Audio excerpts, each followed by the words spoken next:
अस्सलाम वालेकुम friends, welcome back to top smarties drama serial Khush Naseebi, जिसके आने वाली एपिसोड में हम देखेंगे कि गुलरुख ने अपना गुस्सा निकालने का और तरीका ढूंढ लिया। जो ऑर्डर एक हफ्ते के बाद जाना था, हुमायूं से कह दिया कि वो ऑर्डर मुझे 2 दिन में कंप्लीट चाहिए, जबकि हुमायूं ने कहा कि वो ऑर्डर तो 1 वीक के बाद जाना है। मगर गुलरुख को कुछ भी नहीं सुनना, उसे तो ऑर्डर 2 दिन में ही चाहिए। तो हुमायूं ने भी कह दिया कि ये नामुमकिन है। अब गुल ने कहा कि जो मुमकिन है वही कर लो। हुमायूं ने कहा कि वो भी नामुमकिन है, मैं कभी भी नरमीन को धोखा नहीं दे सकता। खैर गुलरुख भी तो अपनी मोहब्बत के हाथों मजबूर है। हुमायूं को ये कहकर चली गई कि मुझे ऑर्डर 2 दिन में ही कंप्लीट चाहिए।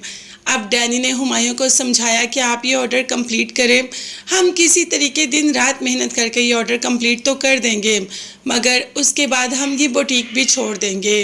हुमायूं का यहाँ आना ही गलत था, अपनी दुकान छोड़कर इस बुटीक में आना उसे बहुत महंगा पड़ गया।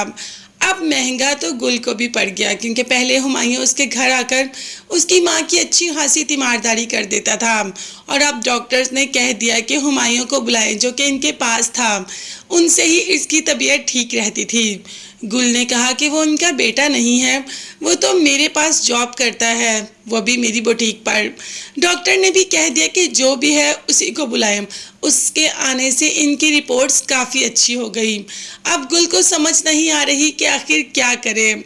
समझ तो माहीन को भी नहीं आ रही। जैसे ही दरवाज़ा खोलती है तो सामने निहाल का भाई खड़ा होता है। खैर सिराज साहब उसे अंदर आने का कह देते हैं। अब जो भी घर आया है उसे बाहर खड़ा करके तो उसकी बात नहीं सुन सकते ना। खैर वो तो आते ही माफियों तलाफियों पे आ जाता है कि मेरे भाई को माफ़ कर दो, अगर आप लोग उसे माफ़ कर देंगे तो उसकी सज़ा कम हो जाएगी, नहीं तो पुलिस वाले मेरे भाई को नहीं छोड़ेंगे, क्योंकि यहाँ पर धोखाधड़ी का केस जो किया था और इतना ज़्यादा पैसा लेकर चला गया निहाल, तो सिराज साहब उसे छोड़ने वाले तो नहीं। सिराज साहब ने भी कह दिया कि मेरी ज़िंदगी की जमा पूंजी लेकर चला गया निहाल, मेरी बेटी को धोखा दिया, सब कुछ ख़त्म कर दिया, तो हम उसे कैसे माफ़ कर सकते हैं। खैर माहीन का दिल बहुत बड़ा है, बाप से कहकर निहाल को माफ़ करवा देगी और निहाल पछताएगा भी, मगर अब पछताने से क्या फ़ायदा, अब तो खुला हो चुकी। अब यहाँ पर पछताएगा तलहा भी, जो सबके सामने बहुत अच्छा रिएक्ट करता है और बहुत अच्छा बिहेव करता है, मगर अकेले में तो ईमान को वॉशरूम तक बंद कर देता है। जैसे ही ईमान की बहनें आई तो ईमान को वॉशरूम से निकाल दिया और साथ माफ़ी भी मांगी ईमान से कि किसी को कुछ ना बताना, आइंदा ऐसा नहीं होगा।